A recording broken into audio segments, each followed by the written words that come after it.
Hello, I'm Ed Rabyd, otherwise known as the Rabyd Atheist, a former pastor turned atheist, now a compassionate anti-theist. Welcome to my channel. You're free to like or dislike the video as you see fit, so feel free to hit those buttons. And I would appreciate it if you would subscribe to the channel and hit your notification bell. And you're always free to comment below. You're also free to share my videos as much as you like. This is a Friday video. It's week 16. Of this count, I have 21 followers, subscribers, so thank you very much. I think I added one this week. Appreciate that. Welcome to the channel.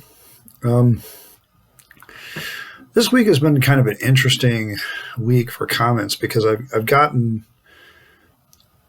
when people ask me a lot of questions of how does this government thing work, I feel like I'm giving professional advice and I actually have a degree in poli-sci. So it's almost like, yeah, pay me $10 and I'll give you that information. But I don't really feel that way about information about the government because I think every citizen should know how their government operates and what they need to do about it. A lot of people just don't understand it. But I'm going to deal with the comments that were directly typed here on YouTube, and then I'll get back to one that I think is important. All three of my comments this week came from Jonathan Ganesh, Jonathan Ganesh has the distinction of being my very first sub. So I thanked him for that back then. He's also now my top commenter and has been for a while.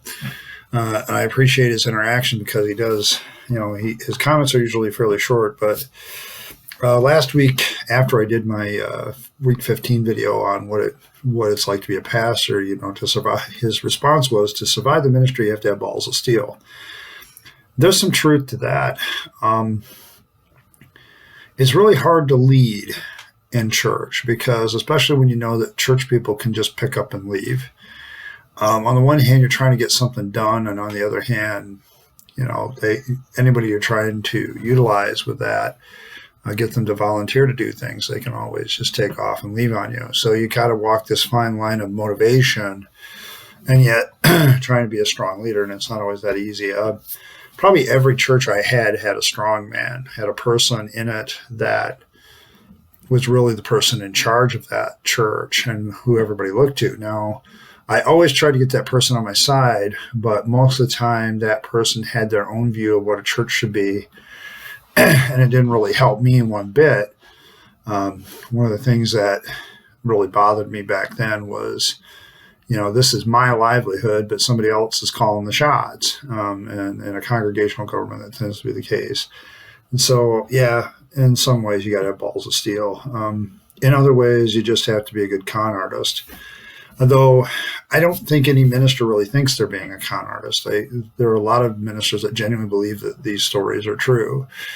And I don't think they're being deceptive because of that. I think they're deceived themselves. So when you've deluded yourself with a lie, then it's very easy to lie thinking you're telling the truth. So, yeah, in that respect, I suppose ministry, on one hand, the nature of it is very difficult, but on the flip side, you are kind of making your living telling stories that can't be empirically evidenced. You're just saying you should believe this stuff. Along with that, he wrote another one on a video I did a week before, on week 14, but a little bit later, he makes this, Jonathan says, I thought I was the only atheist skeptical about the government. He says, I grew up in Africa, and the government is so corrupt. So I never trust any government. Also, the government makes the laws for the entire of the population of sheep to follow, just like the Bible. Now, it's very interesting that he would make that comment because one of the thoughts I've been having all week is this idea of how religion and politics are very similar. You have your movements in politics and religion. You have your different cliques and your different cell groups and your different complete fabrication. You might even say, Christianity, for instance, has its Protestants and Catholics, and, American politics has its Democrats and Republicans. And, of course, there are people that don't fit in either camp. But it goes a little bit deeper than that. One of the things I've been really exploring is how, and noticing, particularly in debates and politics over the years, is how the cult of personality around a single person can really cause you to do things that you normally wouldn't do. I know people that no matter what you say about Donald Trump, they will think he is the second coming of Jesus. And no matter, and there are other people, no matter how much I point out that sometimes Trump has been right, they go ballistic. Well, he can't be right because he's Donald Trump. And what that really is symptomatic of is tribalism. And as a libertarian, I acknowledge tribalism is always probably going to exist. It's a survival trait. Okay, it has helped us survive. You know, when you have a common enemy, a common foe, a common problem, tribalism allows you to band with other people and get things done. And I often remark to anarchists, the moment 10 people gather together and one of them is even, how shall we say, informally looked at as the leader, you have a government. Government is almost as natural to us as getting up and breathing in the morning. We have to make decisions. Now, if you're all by yourself, it's self-governance. But the moment you add 2 or 3 people to the mix, all of a sudden there's going to be a pecking order, and that pecking order becomes government. It may not be formalized, but it's still government. Now, I say all that to point out that when you look at government and you look at the political parties and the cult of personality, you see something that's very church-like. I'm probably going to offend a few of my conservative friends, but they can pony up and be adults. When I see people getting angry because the flag is burned, or people don't stand for the national anthem, or people don't recite the Pledge of Allegiance, that has a very religious connotation to me. None of those things, in my opinion, should be mandated. Okay, the moment you start mandating patriotism, you're not living in a free country anymore. I would do all those things because I am very, I won't say I'm proud of my country all the time, but I'm respectful to it for allowing me to do certain things and live with a certain amount of freedom. Except, and I acknowledge that I have the right to fight against its encroachments on my freedom. So there's a lot of truth in me too. I love my country, but it's my government that needs to, prove itself to me all the time. And most of the time they just kind of fail. And I think this recent dealing with the COVID crisis shows how incompetent, inept, and how ignorant government officials are of reality. And so, no matter where you sit on this issue of whether they're quarantined or not or whatever, you'd have to admit that all sides they're still politicizing it, which tells me a lot. It can't be that bad if they're still politicking. But a lot of this devotion or lack of their anti-devotion is very much cult of personality oriented. And that is very similar to what you see in the church. This hybrid, hyper-patriotism. I remember watching Penn and Teller deal with this when they had their skit about, and they burn a copy of the Constitution or the Bill of Rights or something to that effect. And they do it to illustrate that just because somebody burns a piece of paper or a flag, a piece of cloth, or anything like that, okay, that doesn't mean that the principles for which that thing stands suddenly diminish or disappear. Okay, it's just a piece of cloth. It's just a piece of paper. What matters is the principles behind it. My big thing with that is, religion has a very heavy dose of symbolism. And you can get people to be very religiously devoted to symbols. And I see that with extreme patriotism like that. I'm patriotic, but, I take it with a heavy dose of moderation when it comes to my government. I'm not patriotic towards my government. I'm patriotic towards the ideals of my country, what those ideals are supposed to be. To me, those kind of constitute virtues. And so I don't look at it in that way. My father fought for this country, and he was the one that instilled with me the idea that, Edward, I served my country so that a person had the right to choose whether to stand or sit for the national anthem, or whether to choose to say the Pledge of Allegiance or not. The whole issue is liberty and the right to choose. So that's, that's kind of when I look at government, yeah, you're right. There's a lot of religious elements to it.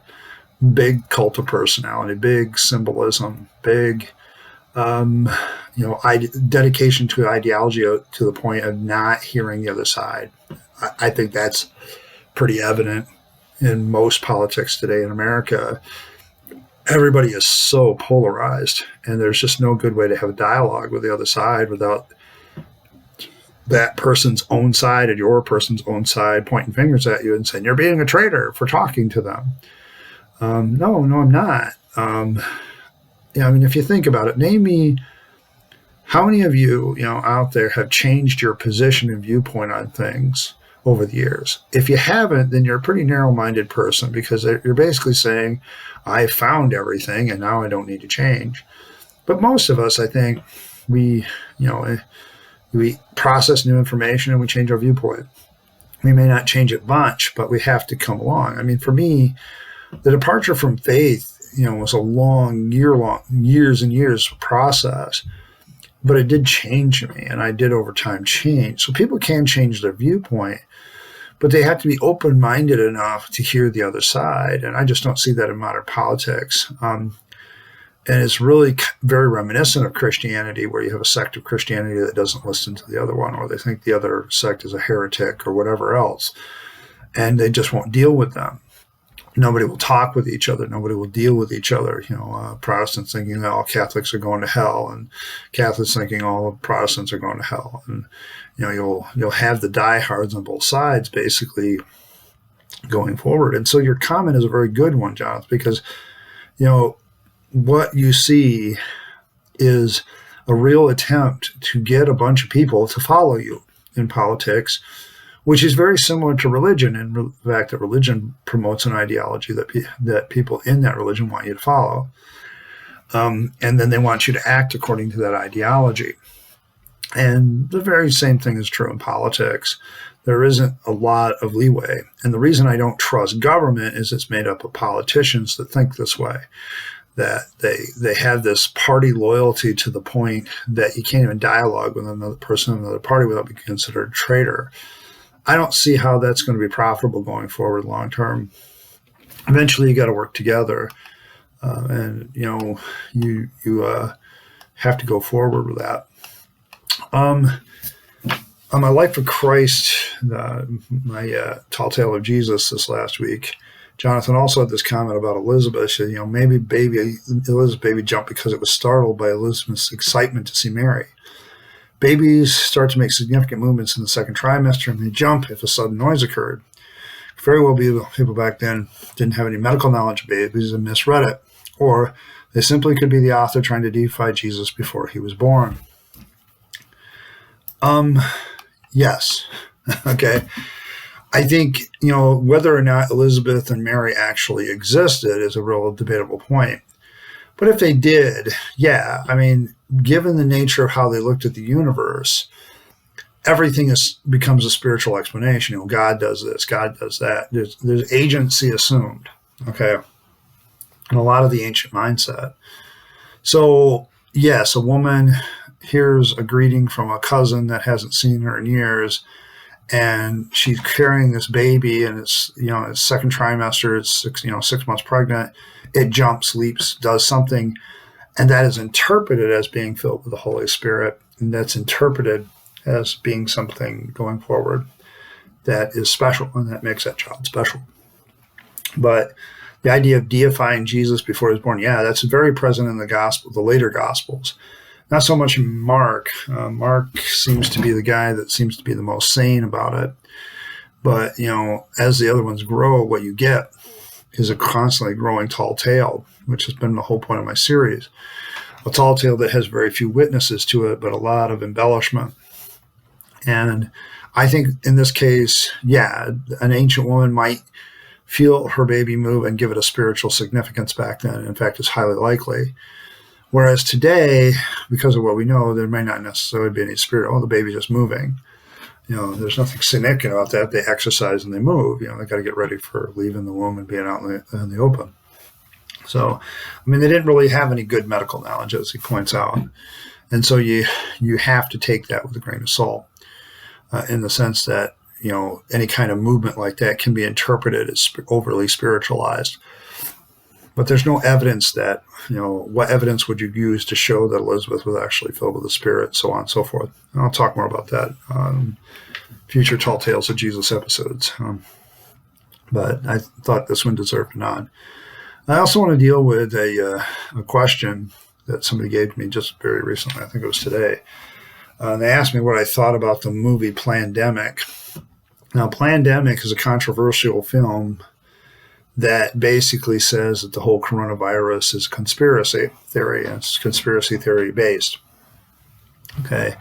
Haven't had a chance to watch it. I wanted to watch it or listen to it on the way home from work, but it's pretty much been censored, which leads me to another topic in a minute. But so I did manage to find somebody reacting to it. So they still have snippets of the video inside the reaction, but it's very long, and I'm going to have to take some time to watch it. So maybe next week, Mike, I'll get on that for you. But mostly